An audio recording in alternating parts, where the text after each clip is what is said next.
Bom dia, professor. Você perguntou das aulas? Eu acho que está tudo certo, está caminhando bem. E os roteiros ajudam bastante a gente a acompanhar a aula, então fica mais fácil. Ok, mas veja, esses roteiros são apenas para, assim, entendam o roteiro como uma lousa, tá? Não entendam como um texto que substituiria um livro. Pelo contrário, se vocês tiverem um curso de direito administrativo, um livro de direito administrativo, é muito mais negócio do que ficar acompanhando esses roteiros. E vocês vão reparar ao longo do curso que alguns roteiros têm problema de revisão, tem erros de digitação, e às vezes ele fala uma besteira. Eu, durante a aula, vou corrigir isso. Mas se alguém pegar esse texto e começar a ler por conta, vai, nossa, o professor escreveu uma bobagem dessa nesse lugar, né? Na verdade, eu fiz esses roteiros mais para auxiliar os alunos no acompanhamento das aulas, mas não considere que esses roteiros sejam o suprassumo do direito administrativo. Há textos muito bons e que podem ser utilizados e, assim, como eu já disse em aulas anteriores, existem autores e livros que são muito melhores. Aliás, o que não falta são bons autores de direito administrativo. Eu falei para vocês já que em termos didáticos eu gosto muito do livro da Patrícia Nohara, e em termos de profundidade eu gosto muito do livro do Carvalho Filho. Então, sei lá, você está a fim de se desenvolver em direito público, eventualmente prestar um concurso, o livro do Carvalho Filho, talvez o livro do Edmir Neto de Araújo, sejam livros adequados. Mas para conhecer o direito administrativo de maneira didática, de maneira muito boa, o livro da Patrícia Nohara me parece ser o mais adequado. Não acredita muito nos meus roteiros não, tá, Beatriz? Não sei se... nem eu acredito muito neles, mas tudo bem.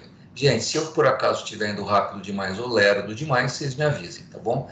E as aulas estão todas gravadas e subidas no canal do YouTube chamado Roteiros de Direito Administrativo. Se vocês não conseguem salvar aqui na plataforma do Teams, podem ir lá naquela plataforma que vocês vão ter acesso à aula, ok? Eu pelo menos coloquei as últimas 4, eu acho que, bom, acho que nós tivemos 4 ou 5 aulas, eu acho que elas estão todas lá. Bom, a aula de hoje é a aula que nós damos continuidade à compreensão dos princípios constitucionais explícitos do direito administrativo, e eles estão lá no artigo 37, caput da Constituição Federal da República Constituição da República Federativa do Brasil. E nós tratamos de dois princípios e meio, vamos dizer assim, na aula passada. Nós falamos do princípio da legalidade, falamos do meu princípio favorito, que é o da impessoalidade, e tratamos genericamente do princípio da moralidade, também conhecido como moralidade objetiva. A ideia do princípio da moralidade, aliás, acho que vale a pena a gente começar a compartilhar a tela. Vocês, por favor, me contem se a tela está compartilhada ou não, que às vezes eu fico falando e achando que está compartilhado e não está. E aí nós entramos aqui no princípio da moralidade, que não tem a ver com a sua moral ou a minha moral, mas a compreensão de que certas situações são vamos usar uma expressão forte, universalmente injustas. Todos concordariam que aquela situação é de profunda injustiça e, portanto, não deveria acontecer. No Brasil, nós temos 3 situações, temos 3 temas que são objeto da moralidade, e 2 estão aqui no roteiro, um não está no roteiro por erro do professor. Na verdade, quando eu fiz esse roteiro, não havia ainda a lei anticorrupção, mas assim que eu atualizar esses roteiros, certamente a lei anticorrupção estará aqui como terceiro item. Nada impede que esses itens se ampliem, que eles sejam aumentados, porque todo desvio de finalidade deve ser entendido também como um problema moral. Afinal de contas, se o servidor público, se o agente público tem que realizar uma finalidade pública e realiza outra finalidade, dizendo que a finalidade a ser atingida é a verdadeira, né? Ele tem uma finalidade pública, ele diz que é aquela que ele vai atingir realizando o ato administrativo, mas ele realiza aquele ato para atingir outra finalidade. Este desvio tem um componente de imoralidade muito forte, e esse tipo de atitude ela deve ser coibida por meio da lei de improbidade administrativa. existem situações de imoralidade que demoram para ser consideradas ilícitas.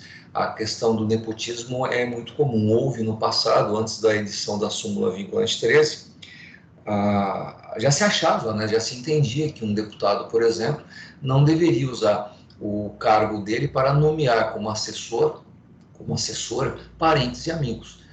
E uma vez perguntaram a um deputado por que ele havia nomeado a mãe e a esposa para cargos de confiança, e ele simplesmente respondeu que não havia ninguém que lhe confiasse mais do que a esposa e a mãe. Então, por isso que ele nomeou a mãe e a esposa para cargos de confiança. E ainda disse que, embora isso pudesse ser considerado imoral, não era considerado ilegal, não havia ilegalidade alguma, e como não havia ilegalidade, ele não estava cometendo ilícito algum e, portanto, poderia fazer aquilo normalmente. Esse tipo de situação, assim, no longo prazo, revolta e deixa as pessoas tão insatisfeitas que se começou a pleitear a imoralidade deste tipo de atitude. E a expressão licitude e ilicitude tem a ver com um padrão de comportamento. Então, se nós falamos sobre ilicitude, nós podemos falar de ilicitude normativa jurídica e podemos falar de ilicitude normativa moral e até religiosa. No longo prazo, inúmeras regras passaram a ser criadas no sentido de coibir nepotismo. E o nepotismo, ele vem de uma palavra italiana, nipote, quer dizer sobrinho, e passa-se há uma história que na Igreja Católica, no Vaticano, os sobrinhos dos bispos, os cardeais, eram indicados para cargo-chave exclusivamente porque eles eram sobrinhos daquela autoridade religiosa que tinha o poder de fazer a nomeação. Essa expressão nepotismo tem sido utilizada para indicar, para se referir a toda e qualquer nomeação cujo critério é exclusivamente familiar. Embora antigamente fizesse todo sentido esse tipo de nomeação, hoje, com o entendimento mais aprofundado do direito administrativo, esse tipo de nomeação deve ser coibida a todo custo. Vamos retomar, vamos voltar um passo atrás para poder entender melhor. Vamos imaginar a seguinte situação: eu sou juiz federal de segunda instância do Tribunal Regional do Trabalho aqui de Campinas, 15ª região, e eu como juiz de segunda instância vinculado a alguma das turmas do Tribunal Regional do Trabalho, eu tenho à minha disposição a possibilidade de nomear, sem concurso público e sem eleição, pessoas para atuarem no meu gabinete. Eu posso, por favor, gente, antes de mais nada, eu não sou juiz, eu não trabalho no TRT, eu estou dando apenas um exemplo, tá certo? Então, é fictício. E eu como juiz lá, eu tenho direito de colocar 3, 4, não sei quantas pessoas no meu gabinete para me auxiliarem na análise de todos os recursos que chegam para eu avaliar.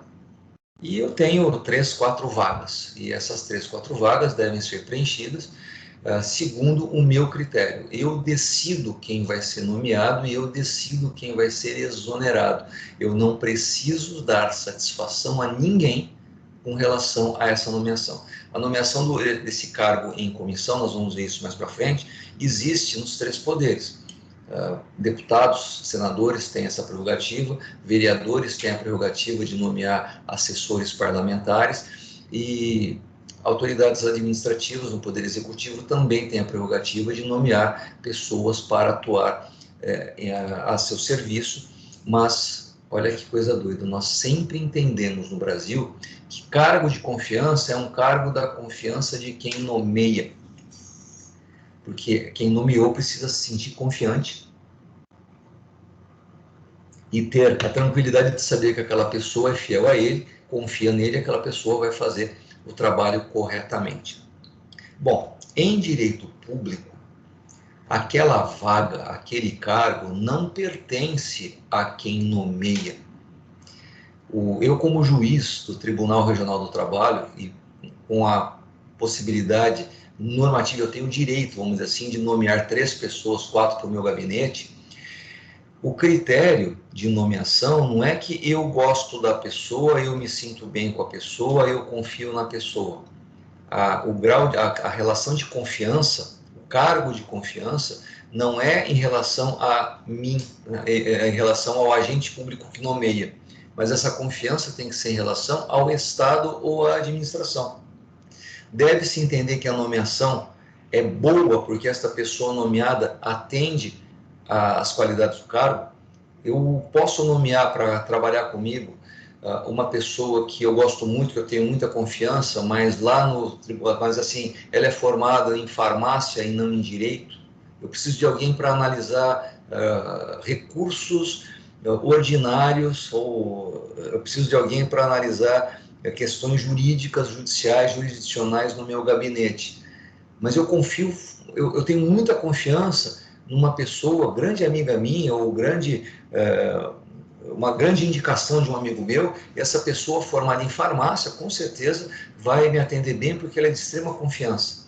Faz sentido eu nomear alguém porque eu confio nela? Ou será que faz mais sentido eu nomear alguém porque esta pessoa estará realizando de maneira confiável as atribuições que a ordem jurídica atribui a ela? O cargo é meu ou o cargo é da administração como um todo, e a pessoa que estiver com a prerrogativa de nomear tem a prerrogativa de usar aquele cargo para benefício do tribunal e não de si próprio? Esta é a questão da moralidade. E veja, existe uma quantidade enorme de artigos científicos publicados, de artigos de opinião publicados no seguinte sentido: vamos imaginar que eu seja esse desembargador e meu filho acabou de se formar doutor em Direito do Trabalho e está dando aula em Harvard de Direito do Trabalho, está dando aula em Oxford. Ele é o maior nome no mundo em Direito do Trabalho. A minha pergunta é, já que ele é uma pessoa que todos sabem reconhecidamente que é um dos maiores pensadores, um dos maiores pesquisadores, um dos maiores nomes do direito do trabalho do mundo, eu poderei nomeá-lo? Será um cargo de confiança para mim, porque ele é meu filho? Ou será que eu vou poder nomeá-lo porque ele efetivamente é alguém acima de qualquer suspeita, com uma reputação, assim, a reputação dele se encaixa e tem o perfil do cargo? Qual é a melhor resposta? Bom, essas discussões são muito grandes e muito fortes para dizer o seguinte: aquela pessoa, numa situação dessa, ela poderia atuar em qualquer gabinete, não precisa ser do pai dele. Então, na verdade, a questão do nepotismo, ela ainda assim, mesmo que o filho seja extremamente bem qualificado, não faz sentido nomear um filho tão capaz assim para atuar num cargo que tem que ser de confiança do Estado. Mas eu confesso que eu tenho uma dificuldade muito grande de entender, nessa situação, se a pessoa será nomeada porque ela é filha de alguém ou porque ela realmente é muito boa. Porém, se ela realmente é muito boa, não precisaria ser nomeada para cargo nenhum, ela poderia se resolver sozinha, e o Estado, de qualquer forma, ele não... Existe um critério objetivo que deve ser levado em conta, ainda que agora eu estou dando a resposta certa, vamos dizer assim, ainda que a pessoa tenha todas aquelas qualificações e mostre que ninguém é melhor do que ela, ninguém tem mais reputação do que ela, ninguém se encaixa mais no perfil do cargo em comissão do que ela, não faz sentido objetivo, é completamente imoral que eu, podendo nomear alguém, eu nomeie o meu filho para aquele cargo. Não faz sentido em termos de moralidade objetiva. Não faz sentido eu achar que porque eu sou titular de um cargo que permita que eu nomeie outras pessoas, que eu vá querer dar um filé mignon para o meu filho, como já ouvimos falar nesses termos recentemente. A moralidade objetiva impede, ou deveria impedir, a nomeação de parentes. Aliás, essa moralidade deveria impedir a nomeação até de amigos. A ideia é que a nomeação tenha uma justificação. A ideia é que a nomeação exponha ou tenha exposto, tem um motivo determinante. Olha, esta pessoa está sendo nomeada porque ela efetivamente tem qualidades inerentes ao cargo. E, embora seja uma pessoa do meu partido, do meu grupo político, do meu grupo familiar, mesmo que tenha essa situação, eu preciso demonstrar como administrador público que aquela pessoa foi nomeada porque ela possui características, ela possui qualidades que conferem a ela a possibilidade de atuar naquele cargo. Porém, se ela for meu parente, existe a súmula vinculante 13, que veda absolutamente qualquer discussão de, pô, mas o garoto, ele está preparado, o garoto estudou para isso, a vida toda ele se preparou para esse momento de ser nomeado pelo pai ou pelo tio. Olha, se ele se preparou a vida toda, ele poderia ser nomeado por outra pessoa que não o pai e não o tio, ou não a mãe e não a tia.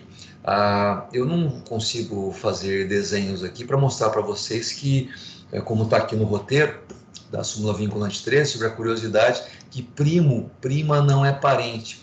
A regra do antinepotismo proíbe nomeações até terceiro grau, ou seja, aí é até aquela situação de primeiro grau, segundo grau, terceiro grau de parentesco, que é determinado pelo direito de família. Pai e filho é primeiro grau, avô e filho é relação de segundo grau, sobrinho e tio é relação de terceiro grau. Primo é relação de quarto grau, e relação de quarto grau em diante não está prevista na regra. Primo não é parente, primo pode ser nomeado nos termos da súmula vinculante 13. E uma outra curiosidade, esta é muito importante, vamos imaginar que o atual presidente da República tenha, eu acho que ele tem 5 filhos, 3 maiores de idade. Ele tem a prerrogativa de nomear os 3 para cargos de ministério. Ele pode ter o 01, 02 e o 03 como ministros de Estado. No Rio de Janeiro houve um governador, uma governadora chamada Antony Rosinha Garotinho. Salvo engano, eles têm 8 filhos, ou 9, eu não me lembro agora, e nada impediria, a súmula vinculante não impede que o governador ou a governadora nomeie os 8 filhos, cada um para uma secretaria de Estado. Houve na minha cidade natal americana um prefeito recentemente que nomeou a irmã para a Secretaria de Município da Cultura. Isto não é uma afronta à norma antinepotismo. Os cargos de primeiro escalão do prefeito, do governador e do presidente da República podem ser preenchidos de maneira completamente discricionária. O prefeito, o governador, o presidente, eles não têm nenhuma preocupação com relação à súmula vinculante 13 quando nomearem parentes para cargos de primeiro escalão. Ou seja, se o presidente quiser nomear familiares, tios, avós, sobrinhos para os ministérios, ele não será proibido pela súmula vinculante 13. Porém, se ele quiser pegar essas mesmas pessoas e nomear para cargos de segundo escalão, neste caso haverá problema de nepotismo, porque o critério de discricionariedade absoluta, ou seja, a liberdade, a autonomia completa para a nomeação de quem quer que seja, fica restrita exclusivamente aos cargos de primeiro escalão. Os de segundo devem seguir a súmula vinculante 13, sob pena de improbidade administrativa, sob pena de anulidade daquela nomeação. E também a súmula vinculante 13 prevê a hipótese de nepotismo cruzado.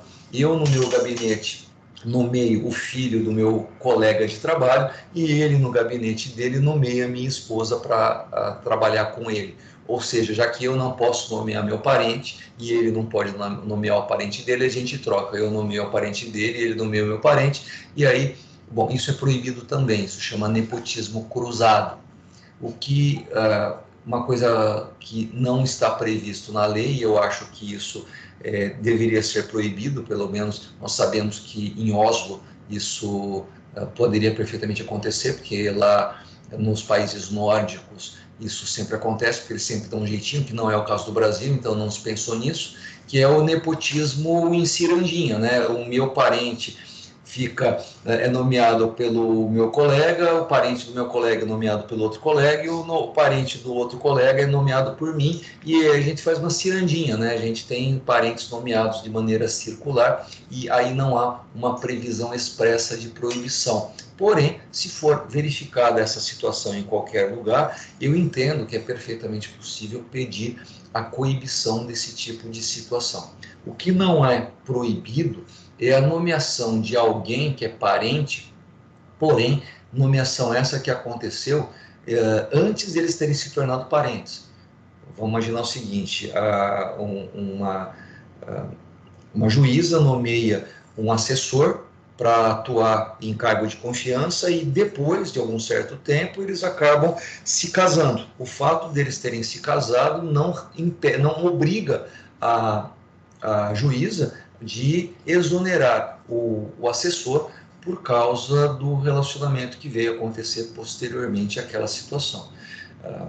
E a pessoa, por exemplo, ela passou num concurso público e dentro desse concurso público ela foi requisitada, ela foi nomeada para atuar num cargo em comissão. O fato dela ter sido chamada para atuar num cargo em comissão não retira dela, assim, se ela já estava naquela posição, ela já tinha aquela estrutura, ela poderia ser nomeada independentemente de ser parente ou não. Mas eu particularmente tenho dificuldade com esta segunda situação. A pessoa, por ser, sim, ela poderia ser nomeada como outra pessoa qualquer que é concursada, mas não faz sentido que ela seja nomeada, porque, puxa vida, a gente vai sempre achar que essa pessoa foi nomeada por força do vínculo de parentesco. Eu particularmente tenho muita dificuldade com isso.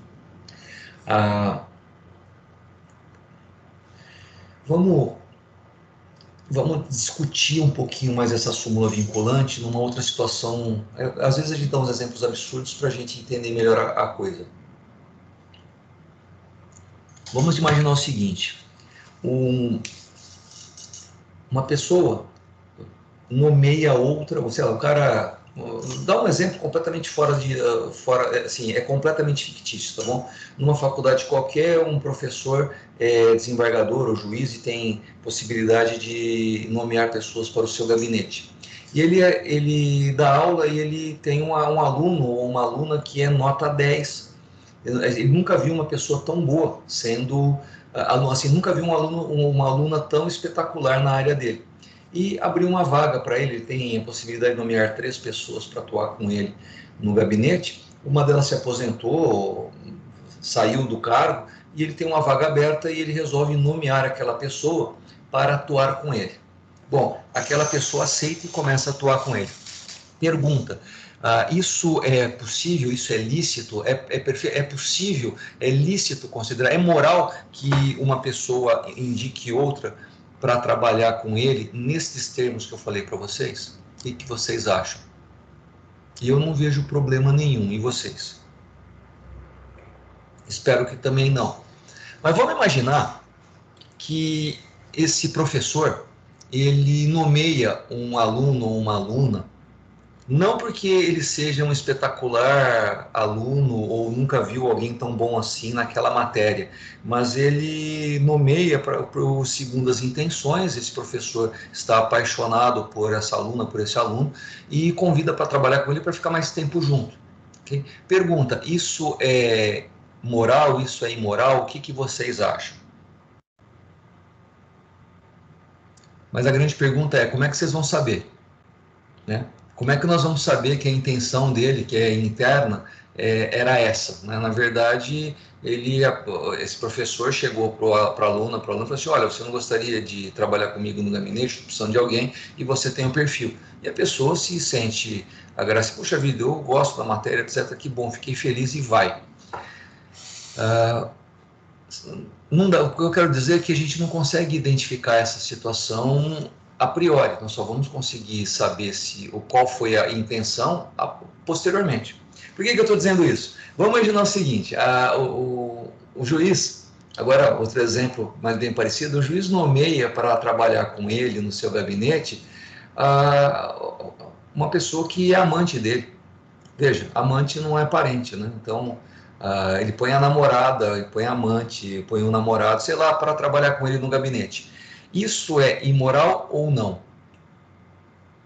Mas isso não está previsto. Aliás, todos esses exemplos, como vocês perceberam, não estão previstos na súmula vinculante 13. A súmula vinculante 13 veda exclusivamente a situação de parente e até o terceiro grau. Primo não é parente. Você pode nomear todos os primos que você tiver para os cargos em comissão, que não tem súmula vinculante alguma que proíba isso. Mas veja, nós estamos falando de uma situação de alguém que utilizou o cargo para preencher esse cargo com alguém que ele não está nem um pouco preocupado em saber se essa pessoa vai atuar de maneira adequada, de maneira eficiente, de maneira correta no gabinete.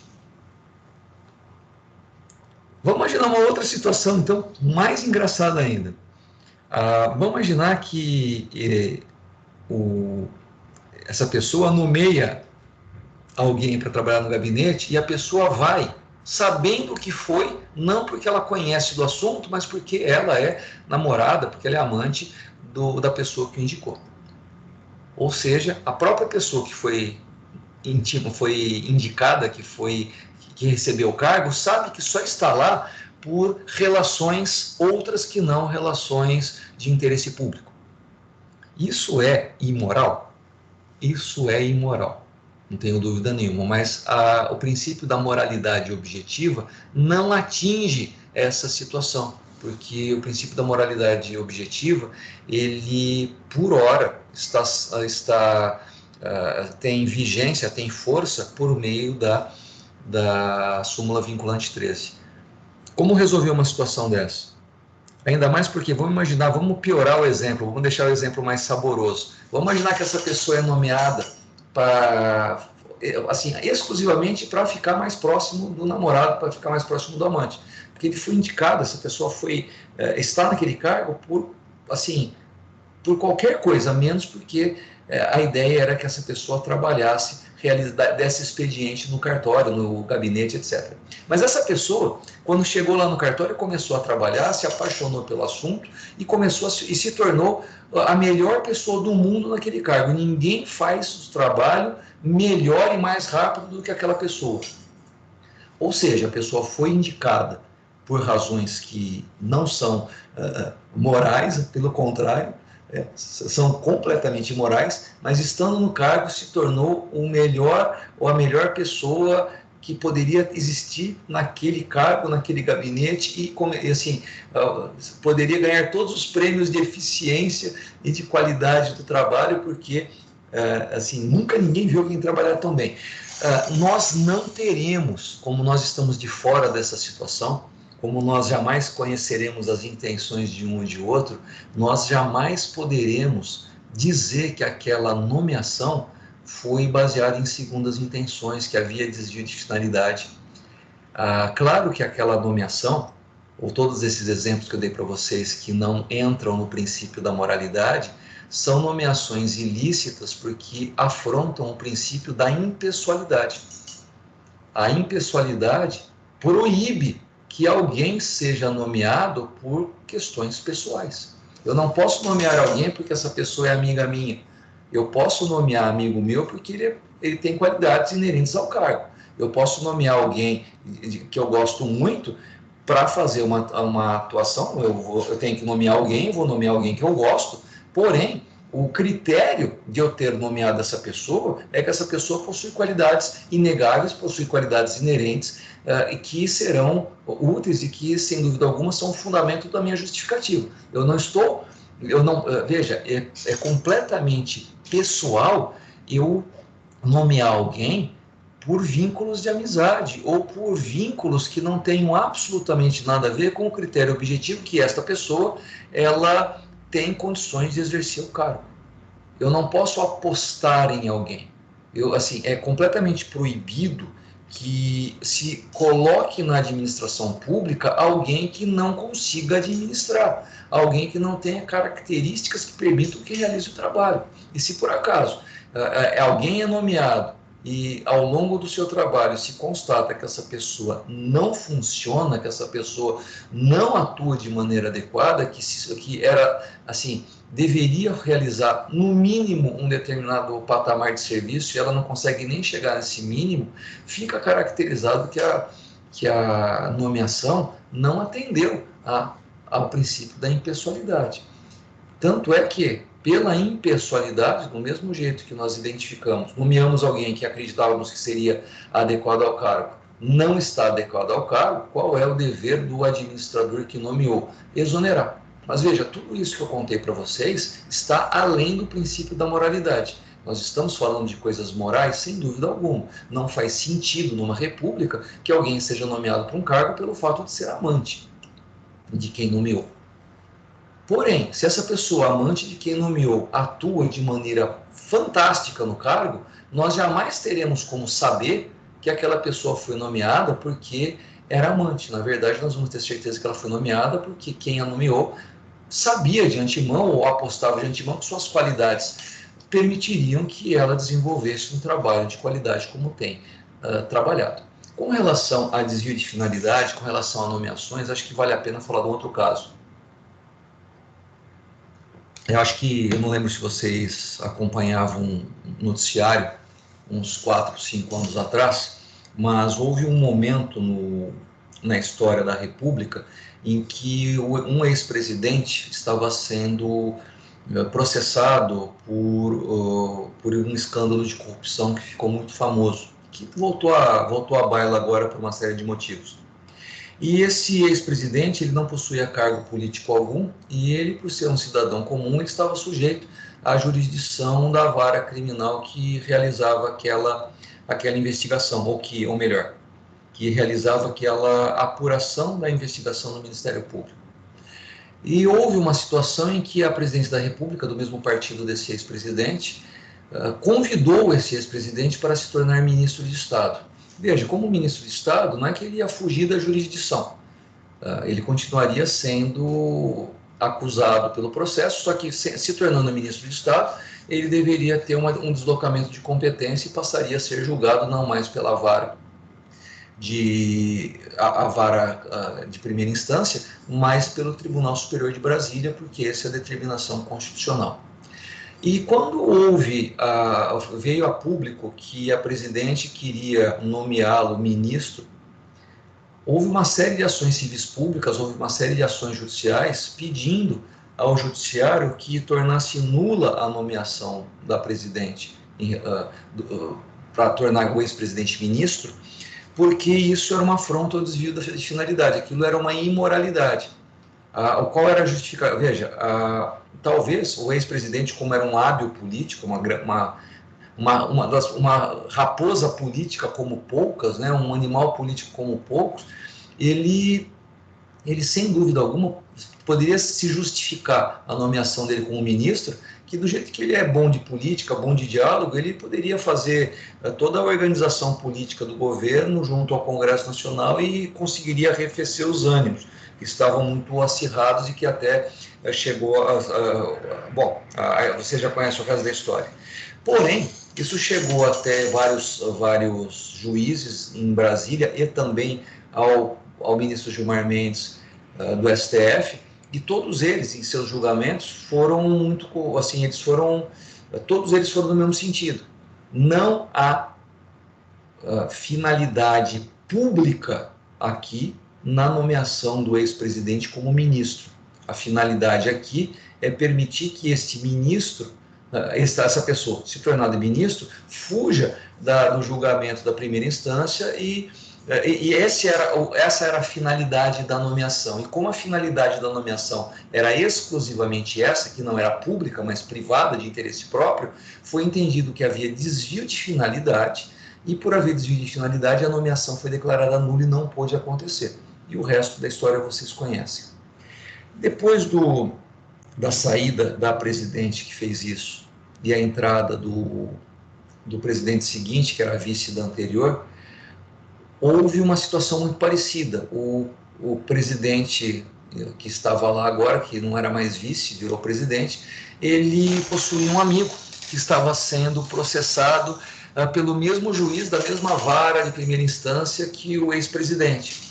E para evitar que esse colega, esse amigo do presidente, fosse julgado em primeira instância por aquele juiz da primeira vara, ou melhor, da vara de primeira instância, o presidente nomeou essa pessoa, esse acusado, essa pessoa que ia virar réu naquele processo, nomeou como ministro de Estado.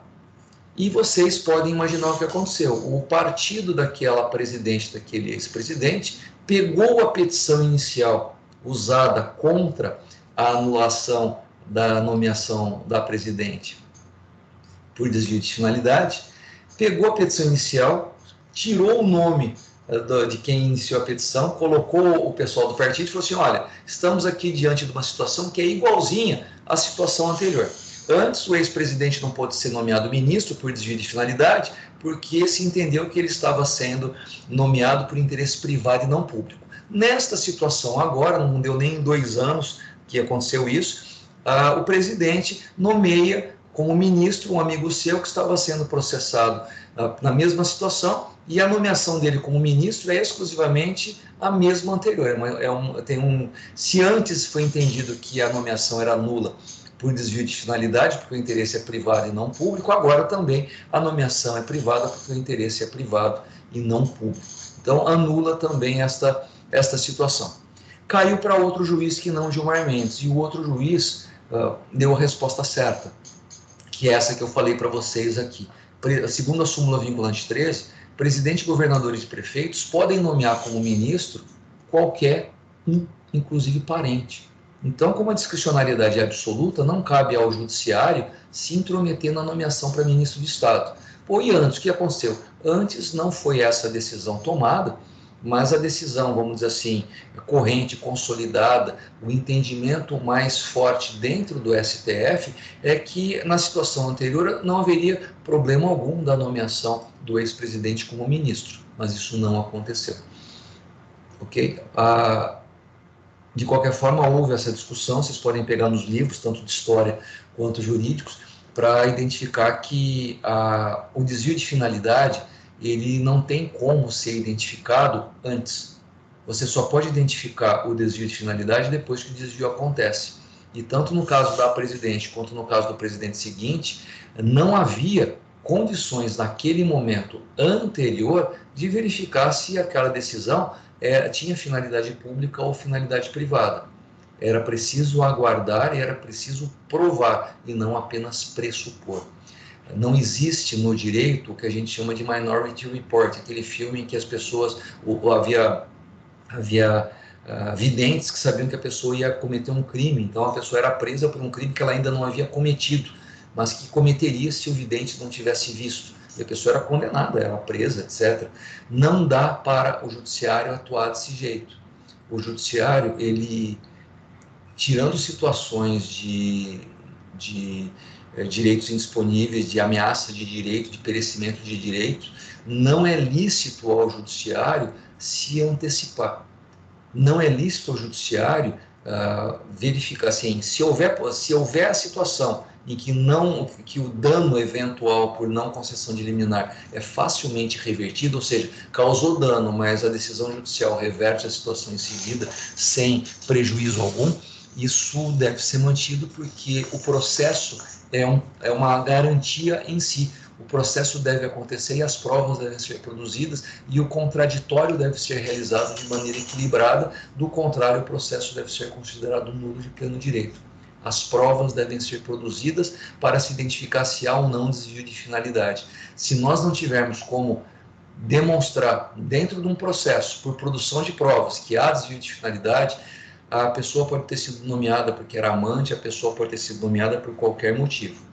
Agora, se por acaso a pessoa é parente e foi nomeada, existe um critério objetivo, ou seja, o parentesco, e este parentesco que é, vamos dizer assim, prova pré-constituída, né? Basta colocar lá a certidão de nascimento de quem nomeia, de quem foi nomeado para identificar o parentesco, e em se verificando o parentesco, isso deve ser considerado não apenas pessoal, desculpa, afronta à impessoalidade, mas principalmente afronta ao princípio da moralidade. administrativo.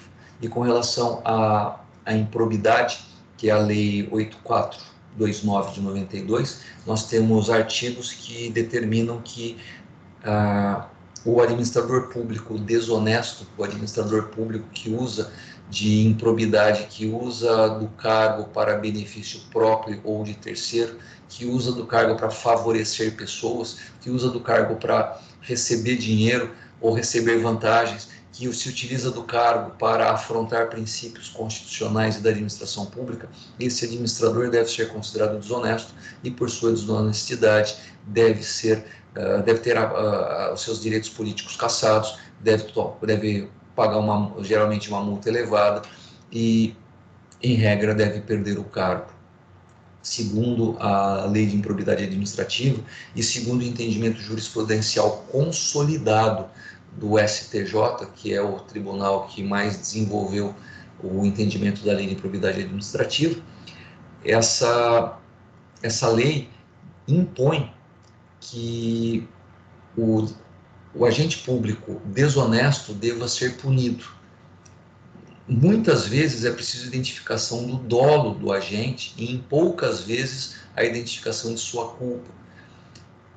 Não há possibilidade, no entendimento jurisprudencial consolidado do Brasil, que a pessoa seja punida porque ela errou. Ou seja, o administrador público ruim, ele cometeu um erro, ele não soube avaliar, ele não soube fazer um cálculo e ele perdeu dinheiro público porque fez um cálculo ruim, não porque ele quis se aproveitar da situação. Quando o administrador público é ruim, quando ele é um péssimo administrador, ele tem a falha de ser ruim, ele tem a falha de ser inepto, ele tem a falha de ser inapto, ele tem a falha de ser inabilidoso. E ele não será sujeito à lei de improbidade administrativa. A lei de improbidade administrativa visa a coibir atos de desonestidade, de improbidade. Se o administrador faz um monte de besteira, realiza um monte de cálculo errado, faz um monte de coisa que não devia ter sido feita porque, sei lá, todas as instituições internacionais, todos os especialistas na área dizem que é para fazer de um jeito e ele resolve de maneira teimosa fazer de outro. Isto não é desonestidade, isso é simplesmente burrice. E administrador burro, presidente, governador, prefeito burro, não está sujeito à improbidade administrativa. Claro que se fizer alguma coisa contra a lei, estará sujeito a crime de responsabilidade, mas a improbidade visa a coibição da desonestidade do administrador. Se ele fez coisas erradas porque ele é um péssimo administrador, está mal assessorado, faz cálculo errado, comete erros contábeis, erros de cálculo no sentido, puxa, vou fazer uma coisa e vou tomar uma decisão e a decisão é horrível. Isso não é objeto de improbidade administrativa. Isso deve ser resolvido em perdas e danos, isso deve ser resolvido de outra forma que não pela avaliação da desonestidade e honestidade do administrador. Tudo bem? Acho que eu falei demais, falei, não sei nem se vocês conseguiram me acompanhar de tão rápido que eu falei. Alguma dúvida, eu volto tudo. Um de cada vez, por favor.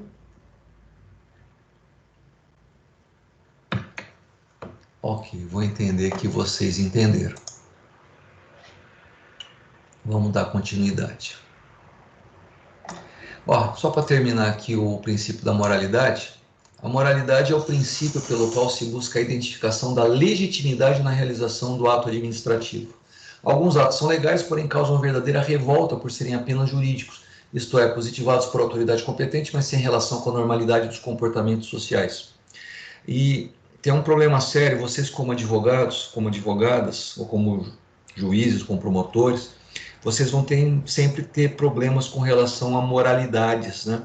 Nós temos um problema muito sério com os nossos padrões morais. A gente sempre acha que o nosso padrão é o melhor do mundo e os outros padrões precisam ser adequados ao nosso. Eu tenho certeza que vocês já devem ter ouvido isso, vocês já devem ter falado, ouvido, percebido, sentido, mas sempre que tem um grupo qualquer em que você se apresenta, um grupo familiar, sempre aparece alguém e fala assim, pô, advogada, mas você vai defender estuprador? Você vai defender alguém que mereça punição? E aí você tem que abrir um sorriso, você tem que contar até 10 e falar para a pessoa duas coisas. Primeira, que você não sabe ainda, ou o judiciário não sabe, se aquela pessoa efetivamente estuprou ou não. Gente, se a pessoa efetivamente, o juiz, deve ser imparcial, recebeu a denúncia, aceitou a denúncia, houve produção de provas, e pelas provas, pericial, testemunhal, etc., ficou constatado que houve uma violência sexual sem consentimento nenhum, ou assim, não houve identificação de consentimento da parte da vítima, está caracterizado estupro e pelo direito brasileiro o estupro deve ter por consequência a imputação de uma pena de reclusão. Veja, eu não estou dizendo que a pessoa não tenha que ser condenada, mas ela tem direito de defesa. Eu vou piorar a situação aqui para vocês. Gente, tanto o Bolsonaro quanto o Lula têm direito de defesa se forem pegos fazendo coisa errada. Tanto os filhos do Lula quanto os filhos do Bolsonaro, se por acaso tem mansão, se tem carro de ouro, sei lá, se são dono da Friboi, eles têm, e forem processados a respeito disso, eles têm direito a um julgamento justo. Então, por mais que mas isso é um absurdo, onde já se viu, etc., é complicado, porque vocês passam 5 anos desenvolvendo o curso de Direito, aprendendo, não sei quantos livros vocês leem, não sei quantos textos vocês desenvolvem, não sei quanto vocês se aprimoram para realizar a prática judiciária, para tudo isso ser, vamos dizer assim, refutado por uma mensagem de WhatsApp no grupo da família. Cuidado com essas coisas. Tá? A moralidade, ela sem dúvida alguma deve ser levada em conta. Nós precisamos ter um padrão moral e é importante que haja um padrão moral pelo qual nós possamos conviver. Mas em termos jurídicos e em termos de impessoalidade, a moralidade de cada um de nós não diz muito respeito ao outro. Se nós temos um padrão moral, olha, que maravilha se nós mesmos seguirmos este padrão moral. Mas impor este padrão moral aos outros já não é muito republicano. Nós podemos oferecer o nosso padrão moral para os outros, e se os outros quiserem, eles nos acompanham. Mas não tem, assim, fica meio complicado você impor a tua opinião, ou impor os teus hábitos, ou impor o teu ponto de vista, ou impor a sua tábua de valores a quem quer que seja. Isso não dá muito certo. Ou não deveria dar. E dentro de um Estado democrático de direito, o critério, a regra é a jurídica. E um pouco acima disso, ou ao lado disso, nós temos algum padrão de moralidade absoluta, ou um padrão de moralidade objetiva, que, assim, vamos dizer que todo mundo concorda que nomear parente é uma baita de uma imoralidade, e se aproveitar do cargo para benefício próprio é uma baita de uma imoralidade. Se a pessoa está lá no cargo, ela está no cargo para realizar atividade pública, ela está lá para servir as pessoas, não para se beneficiar, não para se dar bem. É essa a questão. Por isso que esses padrões morais tem que tomar cuidado. O padrão moral do tiozão do pavê, vamos dizer assim, é aquele padrão moral que força com que nós não tenhamos nem que dar direito de defesa para a pessoa. Vamos linchar, vamos apedrejar imediatamente, porque afinal de contas nós já decidimos que nós estamos certos e a pessoa não tem direito de defesa, não tem nem que abrir a boca, porque onde já se viu ela ser acusada de uma coisa, ela não tem nem direito de dizer que não foi ela. Né? E, infelizmente nós temos esses padrões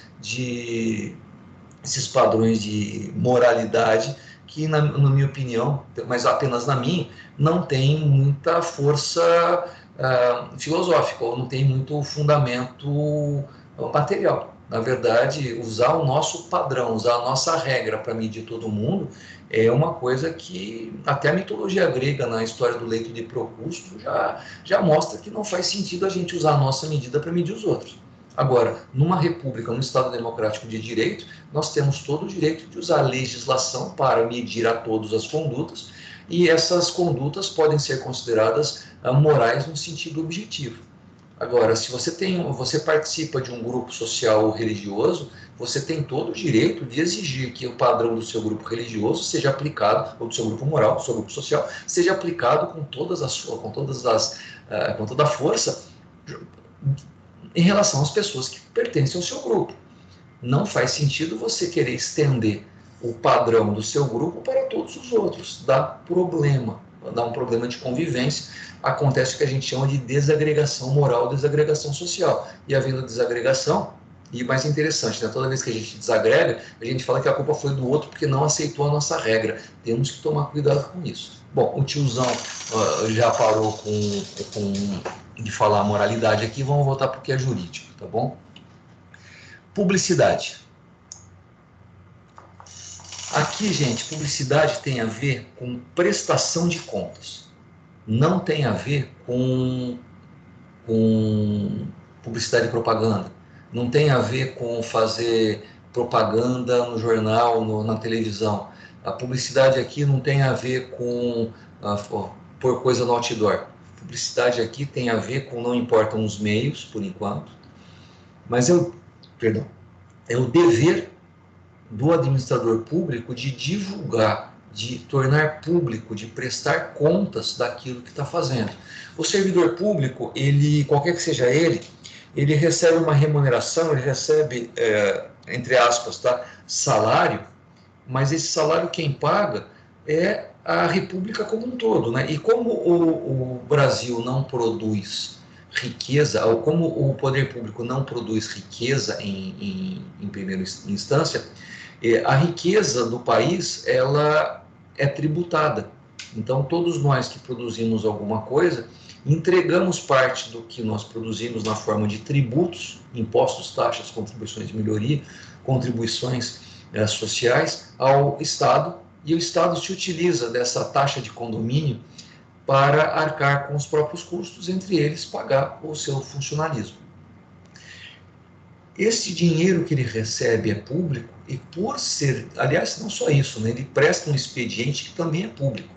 Ele tem funções pré-determinadas, ele tem que usar o horário de trabalho para realizar essas funções e para receber a remuneração. E tudo que ele faz, todas as ações dele tem a ver com o direcionamento de orçamento público. Ele precisa de recursos públicos, o Estado precisa de recursos materiais precisa de recursos materiais e humanos para realizar as finalidades do Estado. Se ele vai realizar as finalidades do Estado, ele precisa publicar, tornar público, ele precisa prestar conta de que ele, durante o expediente, está usando o dinheiro público, seja recebimento da própria remuneração, seja aplicação do orçamento em alguma atividade, e que tudo aquilo está sendo direcionado para atingimento de uma finalidade pública. Ele precisa mostrar, ele precisa prestar conta de que o dinheiro público está sendo utilizado para finalidades públicas. Por que isso? Se por acaso ele não torna público, há um problema, porque nós não sabemos o que ele está fazendo.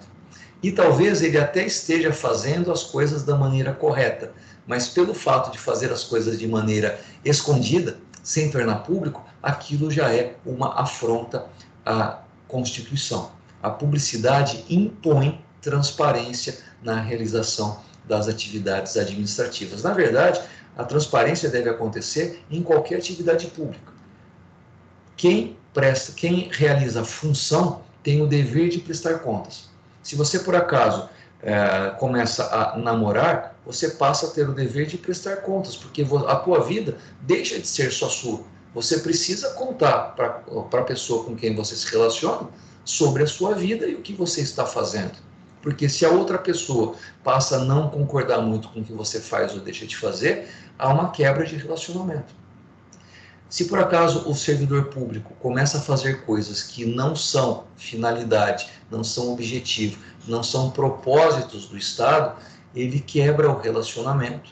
Nós sabemos que o relacionamento deve mesmo ser quebrado porque ele começou a fazer coisa errada. Nós só podemos identificar isso a partir da publicidade dos atos. Publicidade que, se ele não fizer, nós temos a possibilidade de exigir prestação de contas. O Estado, por meio do Ministério Público, ou qualquer pessoa por meio de ação popular, pode manejar esse remédio constitucional de maneira a obter informações e evitar a dilapidação do erário ou do orçamento público. Ou seja, há um dever de divulgar os atos administrativos, porque nós temos o dever, nós temos o direito, nós como cidadãos, de saber o que estão fazendo com o dinheiro público.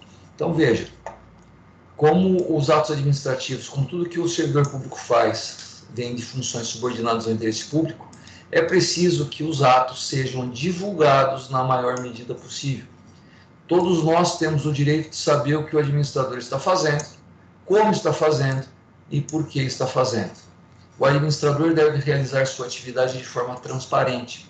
Há exceções, nas quais o Estado pode realizar conduta sob sigilo, desde que haja necessidade para a preservação da segurança nacional ou da intimidade dos envolvidos. Se houver uma questão de segurança nacional, se houver uma questão de interesse público, alguns dados podem ser declarados sigilosos e podem permanecer sigilosos por uma quantidade de anos muito grande, eu acho que até 20 anos, não me lembro agora. Mas é preciso justificativo. Não há sentido em tornar dados públicos sigilosos exclusivamente porque o governo atual não vai gostar da divulgação dos resultados, porque ele vai ser criticado por causa disso. Vou fazer uma crítica pública.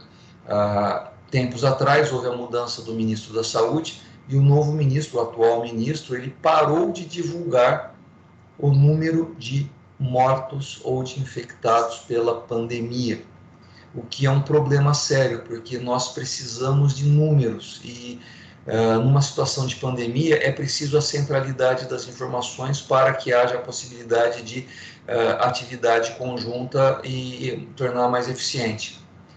Essa prestação de contas, ela deve acontecer em qualquer situação. Eu particularmente entendo que isso foi um erro terrível do Ministério da Saúde, que deveria ter sido corrigido o mais rapidamente possível e não foi ainda.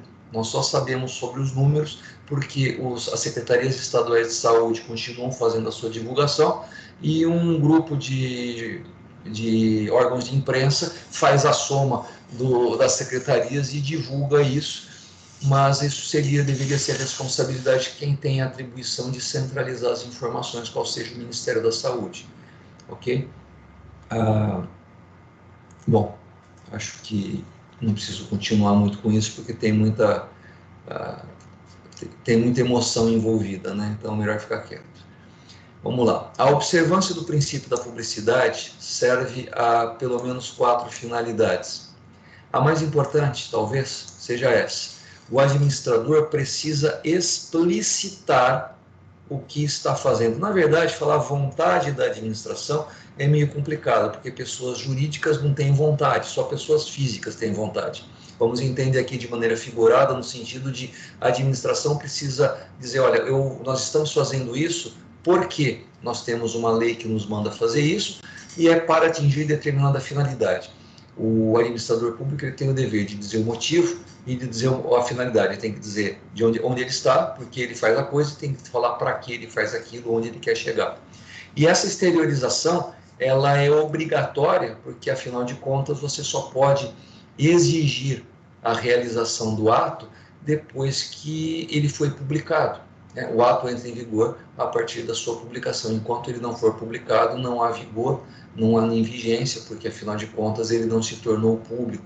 E a partir do momento que ele se torna público, eu posso tanto impor aquele ato, eu posso tanto realizar na prática aquele ato, quanto posso controlá-lo, quanto posso atacá-lo, seja por meio de recurso administrativo, seja por meio de ação judicial. Enquanto não houver a exteriorização da vontade da administração na forma de um ato publicado, não há como aquele ato ser realizado, não há como aquele ato ser implementado e não há como aquele ato ser atacado por quem não gostou dele. Ou seja, os efeitos dos atos só começam a acontecer após a sua publicação. E os atos só podem ser controlados após a sua publicação, após a sua publicização. E caso não sejam publicados, caso eles não sejam publicizados, existe a possibilidade de se exigir, por exemplo, pela lei da transparência, que esses atos se tornem públicos, que nós recebamos essa informação, ok? E aí tem umas questões que acho que vale a pena, uma diferenciação entre publicidade geral e publicidade restrita. Okay? A primeira exige publicação dos atos em órgãos de comunicação oficial, visíveis ao público, etc. Atualmente, essa publicidade pode se dar por meio de portais de internet, porque é muito mais barato publicar num portal de internet do que publicar num jornal de grande circulação. Os próprios diários oficiais atualmente seguem em formato eletrônico, para não ter que ficar gastando com impressão, com gráfica, etc. Apenas à disposição se realiza o texto, então nós não temos mais um diário oficial, nós temos um diário oficial eletrônico, um e-diário oficial, um DJE. E a segunda, a publicidade restrita, se refere a atos internos da administração, ou seja, coisas dentro da repartição pública que podem ser resolvidos pela entrega de um memorando, pelo envio de um e-mail, pela comunicação direta ao interessado ou pela fixação disso no mural da repartição pública. Não há necessidade de fazer muita publicidade, porque, afinal de contas, aquele ato é restrito e se refere a um número pequeno de interessados. Ok? E, por fim, não confundir publicidade com propaganda. Olha, o Estado tem o dever de publicar atos relacionados a editais, ou seja, é preciso publicar informações, é preciso publicar que houve assinatura de contratos administrativos, é preciso informar que houve gastos com realização de obras, é preciso afirmar quanto foi gasto com serviços de interesse público, é preciso publicar a nomeação de servidores aprovados por concurso na ordem, etc. Mas o Estado não tem dever de gastar dinheiro público com propaganda para dizer, veja que legal, veja que bonito que o governo está fazendo, nós fizemos um trem, nós fizemos um metrô, nós fizemos não sei o que, nós fizemos aquilo e outro, olha como o seu governador, olha como o seu prefeito, olha como o seu presidente é maravilhoso, você nunca teve um presidente, um governador, um prefeito como eu, mas olha que coisa, isto é propaganda, e propaganda não tem previsão de acontecer. Aliás, ainda que aconteça a propaganda, porque ela também não é vedada, a propaganda não deve, como está lá no parágrafo 1º do artigo 37, lido na última aula, se relacionar ou se vincular ou fazer menção ao administrador público de plantão. Não é possível. Não é lícito, é completamente inconstitucional que, por impessoalidade, que o administrador público de plantão faça uma propaganda, uma publicidade visando a promoção pessoal. A publicidade deve ter caráter informativo. Nada impede que o governo faça propagandas na televisão dizendo que é importante que as pessoas usem máscara. Aliás, ele deveria fazer isso. Eu espero que faça. Que deve haver isolamento social. Que vacina não é poção mágica, não é porque a avó tomou vacina que eu estou protegido. Aliás, não é porque a avó tomou vacina que ela já está protegida imediatamente. O corpo precisa de pelo menos 2 aplicações e vários dias, praticamente 60, 70 dias de inoculação da vacina no organismo para que o corpo comece a gerar anticorpos de maneira eficiente. E outra, eu não sei, agora eu vou falar para vocês, pega no Google, eu não sei se quem está vacinado não tem mais como passar o vírus adiante. Eu não sei se a pessoa vacinada ela está imune e não tem mais como passar o vírus adiante. Eu não sei. Eu sei que a pessoa que toma a vacina, ela deixa de sofrer com o vírus, mas eu não sei se ela tem o vírus nela e pode contaminar alguém pode transmitir esse vírus para alguém. Se vocês souberem a resposta, vocês me avisem. Eu tenho essa dúvida que não tem nada a ver com a aula, vocês me perdoem. Bom, ainda que o princípio da publicidade tenha a ver com prestação de contas ao público, isso não tem nada a ver com o princípio da publicidade do artigo 37. Publicidade é prestar contas, publicidade é mostrar transparência na realização das suas funções. Tudo bem até aqui?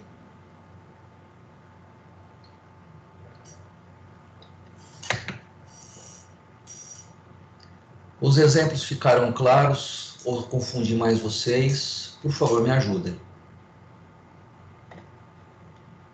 Agora sim, professor. Ok. Depois começa mais para frente o pessoal ficar em dúvida. Professor, estou em dúvida naquela aula lá de fevereiro, né? Tudo bem, a gente depois volta para a aula de fevereiro. Bom, 5º princípio do artigo 37 caput da Constituição. Esse princípio aqui, ele é curioso porque, às vezes que eu já vi questões objetivas sobre ele, a única pergunta que fazem sobre o princípio da eficiência é saber quando que ele foi positivado, porque ele não foi posto pelo poder constituinte originário, mas pelo poder constituinte derivado.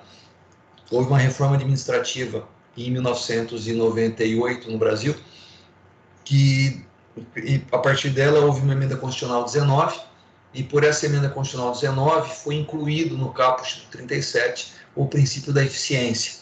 E como vocês podem perceber, e como vocês já sabem, porque afinal de contas vocês já estão no terceiro ano do curso de Direito, eficiência não é um princípio jurídico. Eficiência não tem base, não é conceituada por nenhum texto de direito. A dogmática jurídica desconhece o princípio da eficiência, a dogmática jurídica jamais desenvolveu qualquer compreensão a respeito de eficiência. Essas compreensões, esse desenvolvimento advém da ciência econômica. Eficiência é um conceito econômico e não jurídico. Claro que agora que está na Constituição se torna um princípio normativo, mas eficiência vem da economia, e eficiência tem pelo menos 4 sentidos dentro da economia.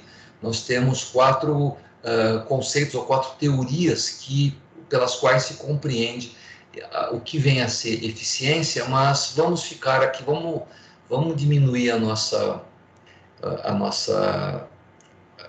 complexidade, não vamos ficar falando de ótimo de Pareto, de eficiência locativa, de princípio Caldor-Higgins, nada disso. Vamos ficar apenas na seguinte situação: eficiência tem a ver com otimização de recursos. Eficiência tem a ver com fazer mais com menos. Eficiência tem a ver com,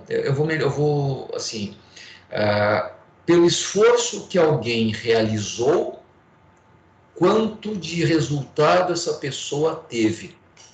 Eficiência é uma relação entre meios e fins. Vocês também não ficavam doidos da vida com aquela pessoa que não estudava nada e tirava 10? Vocês também não ficavam doidos da vida com aquela pessoa? Se você estivesse na sala de aula, você já estava olhando para alguém para dizer que continua com raiva de você, né? Apontando para a pessoa que aparentemente não se esforça e se dá melhor do que a gente naquilo que ela faz. Vocês não ficam doidos da vida quando vocês veem a Simone Biles fazer uma apresentação de ginástica artística e ela parece que não está nem ofegante depois de fazer um salto triplo mortal de costas e parar em pé sorrindo? Né? Quanto da nossa vida nós teríamos que gastar para conseguir fazer metade do que aquela mulher maravilhosa faz? O que eu quero dizer tem gente que se esforça pouco e atinge grandes resultados. Esta pessoa é eficientíssima. E tem gente que, para conseguir uma nota ou para conseguir um resultado qualquer, gasta um esforço, o custo para atingir um determinado resultado é altíssimo. Olha, em termos econômicos, em termos jurídicos ou em termos contábeis, se uma pessoa atingiu a meta com ou sem esforço, ela atingiu a meta e merece o crédito por ter atingido a meta. A questão aqui, em termos econômicos, é a seguinte: qual foi o esforço, qual foi o custo que foi incorrido por essa pessoa para atingir aquele resultado? Esse é o critério econômico, e o que eu gostaria que vocês levassem sempre em conta. Para o princípio da eficiência, não importa atingir a meta, não importa você conquistar o resultado, não importa você chegar onde você deveria chegar, não importa você fazer aquilo que era esperado de você. Em termos de eficiência, a pergunta é: você fez bem feito? Você atingiu o resultado de maneira plena? Com que esforço? A que custo? Você tinha 10 coisas para fazer em determinado tempo e você fez uma que ficou espetacular, mas ao custo de não ter feito as outras 9. Você foi eficiente? reparem, eficiência ela pode ser identificada tanto em termos quantitativos e originalmente a eficiência era uma questão de alocação de recursos, então tem a ver com quantidade, mas também com qualidade. Você fez bem feito? Quanto tempo você levou para fazer aquilo e fez bem feito? Então nós temos esses dois critérios, temos esses dois filtros, essas duas lâminas que devem ser levados em conta. Vamos dar outros dois exemplos. Você tinha que matar um mosquito, e para matar um mosquito você usou um tiro de canhão. Você matou um mosquito, mas precisava de um tiro de canhão. Outra, essa piada aqui eu vou mudar um pouquinho porque é engraçada. Eu me lembro que quando os processos ainda eram físicos e o protocolo tinha que ser feito no fórum, era muito comum o advogado chegar para o estagiário uns 10 minutos antes do horário de fechamento do fórum e do protocolo, dava, sei lá, R$10 para a pessoa e falava assim, pega o ônibus, corre para o fórum, que fica do outro lado da cidade, protocola e traz o troco. Né? A minha pergunta é, será que com os recursos dados para o estagiário ele vai conseguir chegar a tempo ao fórum e cumprir o prazo daquela contestação que deve ser protocolizada daqui a 10 minutos? Veja, a questão aqui tem a ver com a alocação de recursos, tem a ver com eficiência eu tenho uma equipe, como é que eu vou atingir os resultados distribuindo os trabalhos de modo que a equipe atue de tal maneira que os resultados cheguem na maior medida possível e com a maior qualidade possível?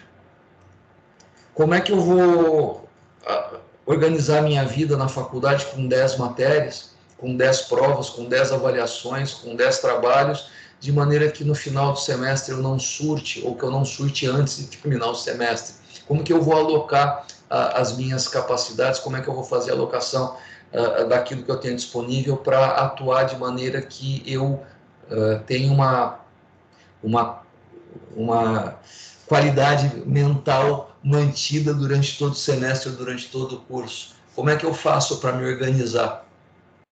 A minha organização permite que eu atinja esse resultado? O que eu tenho que melhorar nela? Eu atinjo o resultado ou eu atinjo parte do resultado? Pelos recursos que eu tenho, dá para atingir tudo? Pelos recursos que eu tenho, dá para atingir tudo com qualidade? Ainda que com os recursos que eu tenho, eu atinja tudo com qualidade, eu vou ter que fazer muita hora extra, eu vou perder cabelo, eu vou ficar com o cabelo grisalho, eu vou surtar porque eu não tenho recursos suficientes para atingir aquilo.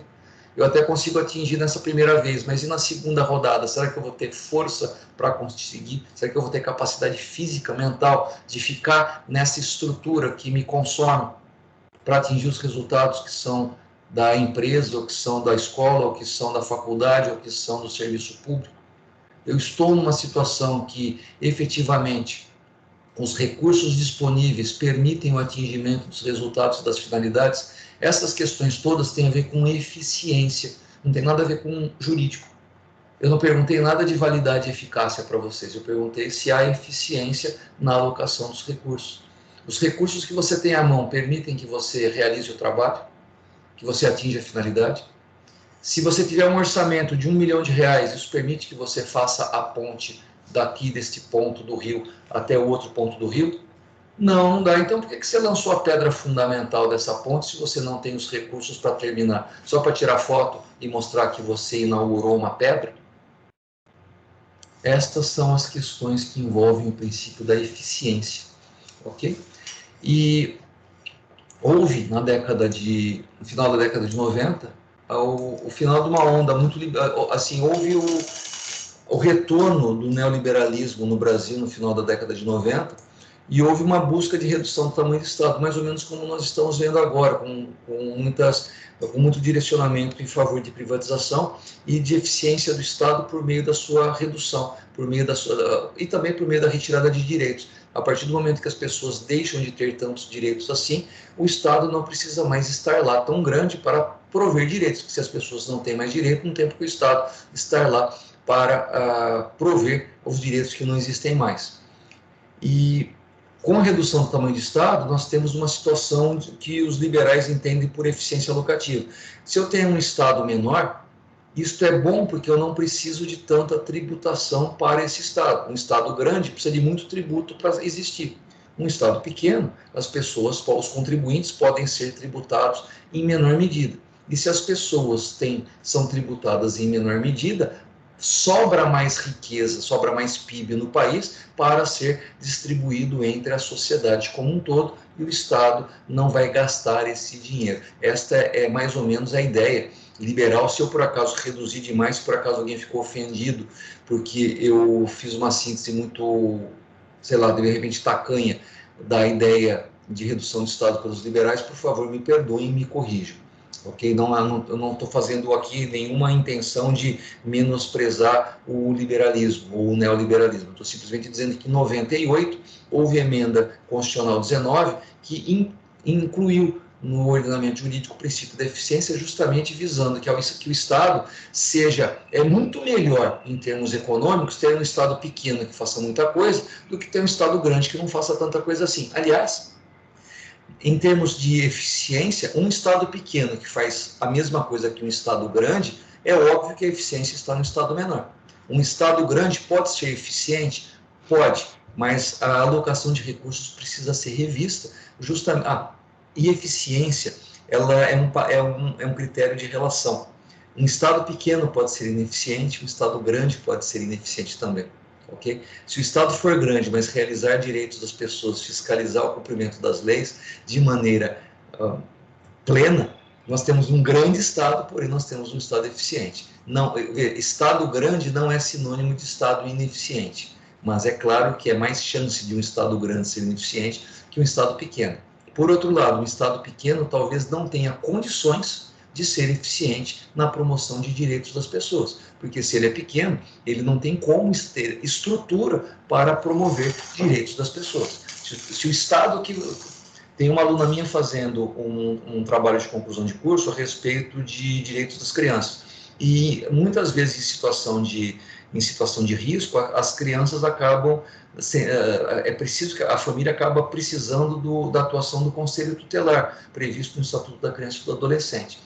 Mas se não há um conselho tutelar instalado, ou ainda que esteja instalado na cidade, o conselho tutelar não tem recursos disponíveis em quantidade suficiente para atender um determinado número de crianças, crianças com direitos violados não serão atendidos e esse Estado será ineficiente no atendimento àquela pessoa, e aquela pessoa talvez venha a sofrer violências, não mais porque a situação não é mais conhecida, mas porque o Estado não consegue coibir.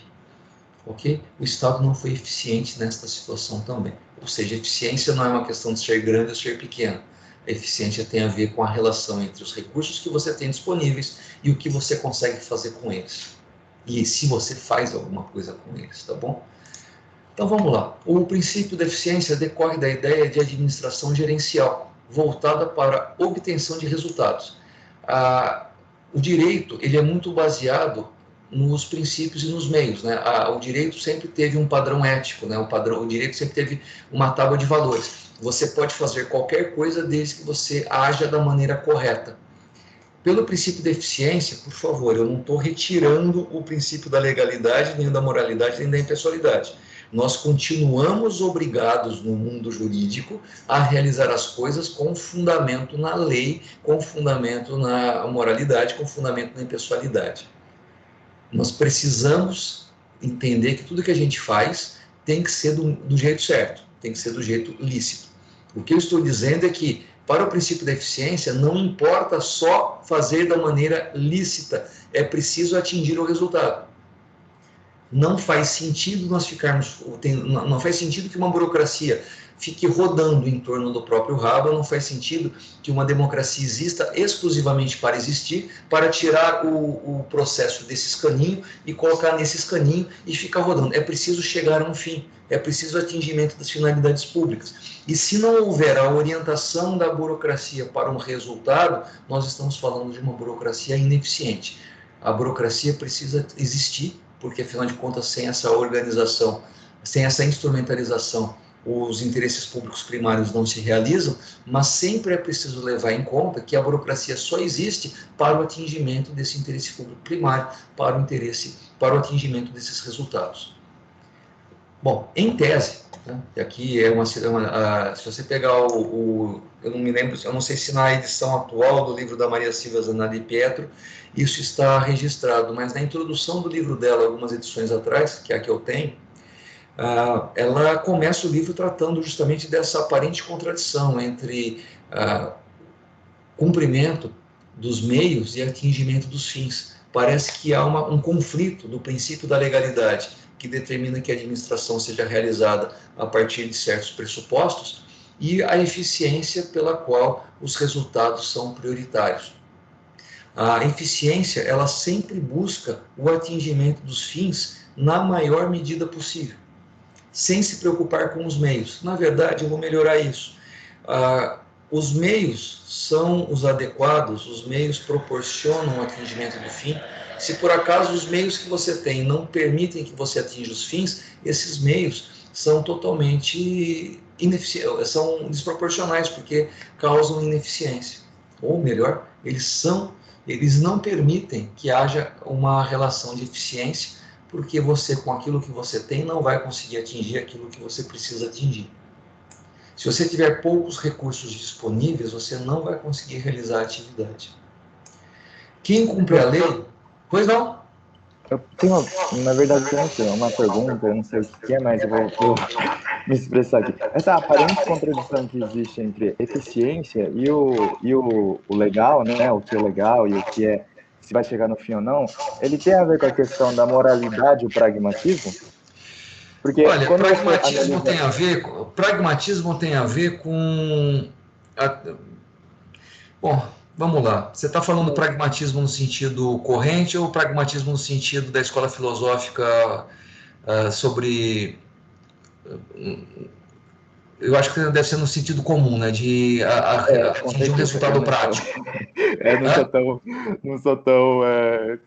Não sei, cara. De repente é um negócio que você está estudando. Eu não... É que uma vez quando... Por exemplo, eu pensei nisso por causa que eu estava pensando no exemplo da droga, na Holanda, por exemplo, a combate à droga. Ou na questão dos refugiados, como a Holanda ela lidou, né? Assim, quer dizer, não refugiados, mas imigrantes ilegais. Imigrantes ilegais é ilegal.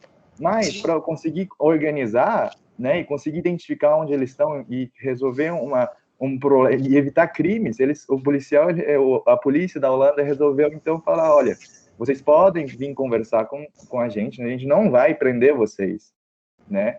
E assim, aparentemente eles modificaram um pouquinho a lei, assim, embora ele ainda fosse ilegal permanecer na Holanda, mas assim, isso foi um meio, vista de uma maneira mais pragmática, mais eficiente para que evite crime, cometimento de crimes, que dê acesso a serviço, né, de saúde a esses imigrantes legais, e assim, sabe, assim, essa... Sim.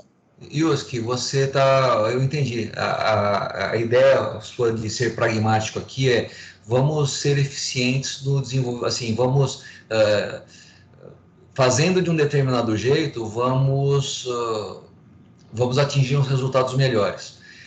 Existe no mundo, tive uma aluna que fez esse trabalho e assim ela fez esse trabalho com relação à prostituição. Eu tive um outro aluno que fez isso com relação ao uso de drogas e tive um outro aluno que fez com relação a uma outra aluna que fez com relação a outro tema, mas eu vou ficar só nesses dois aqui.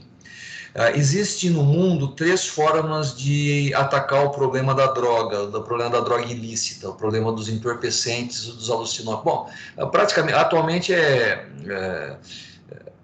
como se resolve? Se resolve, os estados, eles adotam uma dessas 3 posturas. Eles adotam uma postura proibicionista, que é o caso do Brasil e dos Estados Unidos, pela qual se ataca exclusivamente o tráfico e o usuário.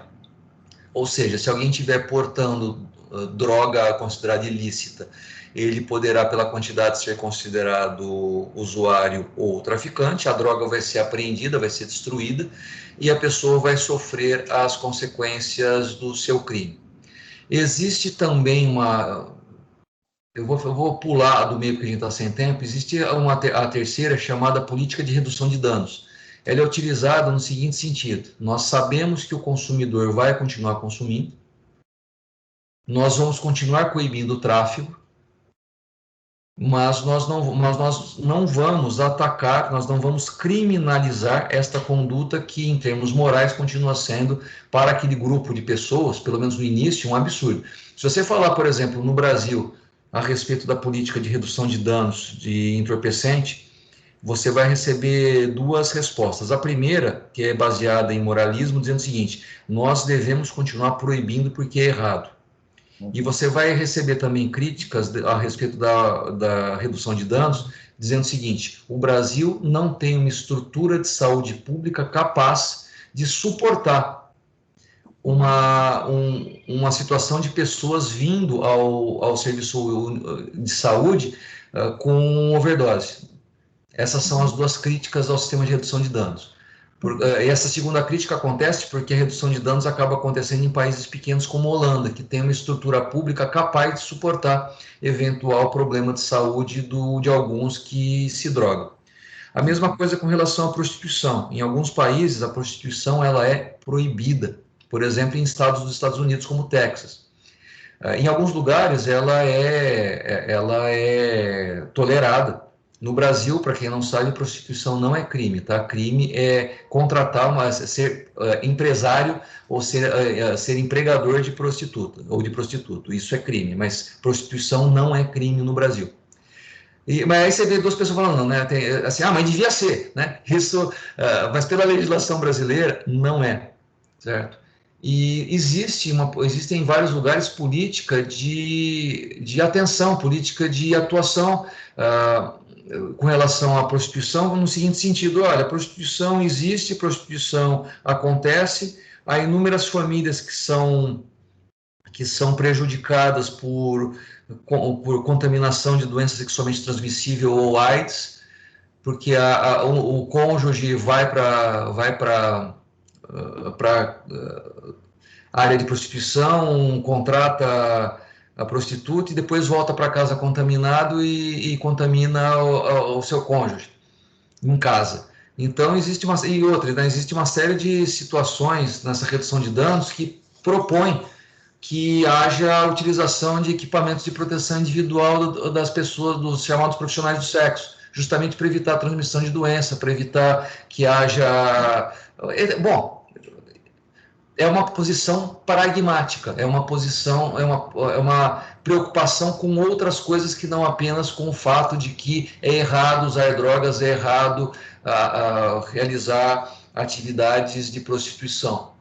Uhum. De um lado, nós temos a ideia de que isso é errado, então deve ser proibido. Do outro lado, nós temos, olha, a gente sabe que é errado, a gente não está dizendo que não é errado, continuamos achando isso errado, é um baita de um problema, mas esse problema, se ficar debaixo do pano, se a gente tentar exclusivamente atacar pela polícia, nós não vamos conseguir acolher essas pessoas e os problemas sociais disso decorrentes são muito maiores. E o custo que o Estado vai ter com relação a pessoas doentes, ou o custo que a gente vai ter com pessoas, com o desenvolvimento dessas pessoas às escondidas, né, os problemas sociais que decorrem dessas coisas que acontecem às escondidas, porque se eles se apresentarem serão considerados criminosos, é melhor a gente descriminalizar e atender essas pessoas de uma outra forma.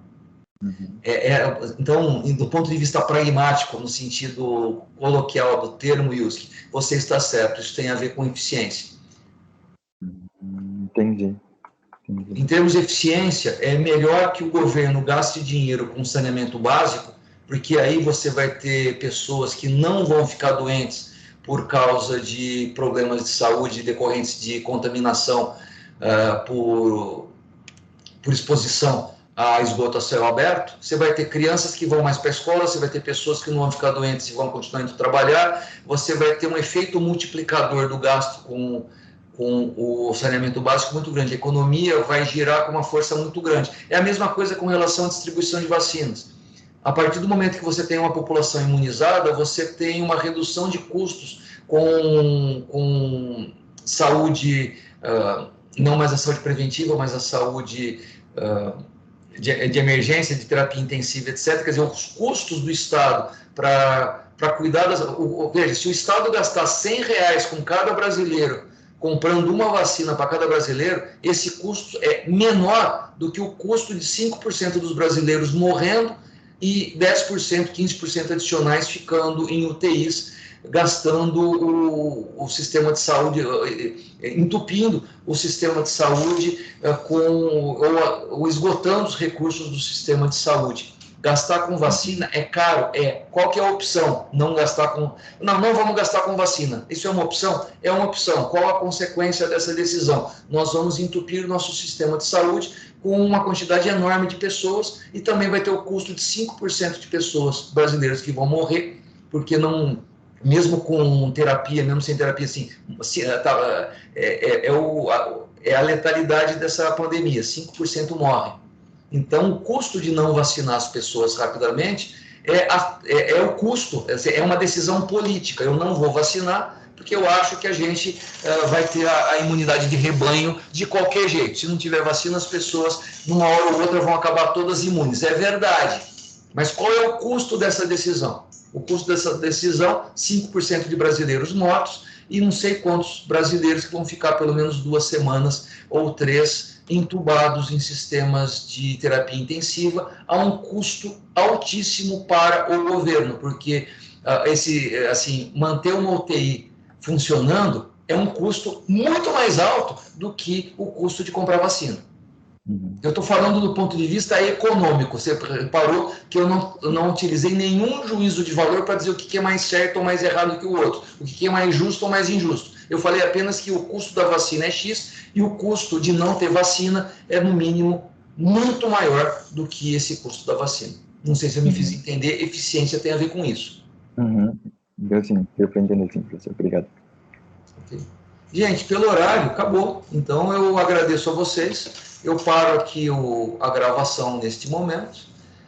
Vou lançar essa aula no YouTube. Fiquem à vontade para procurar por lá também. Muito obrigado a todos. Fiquem com Deus. Até semana que vem.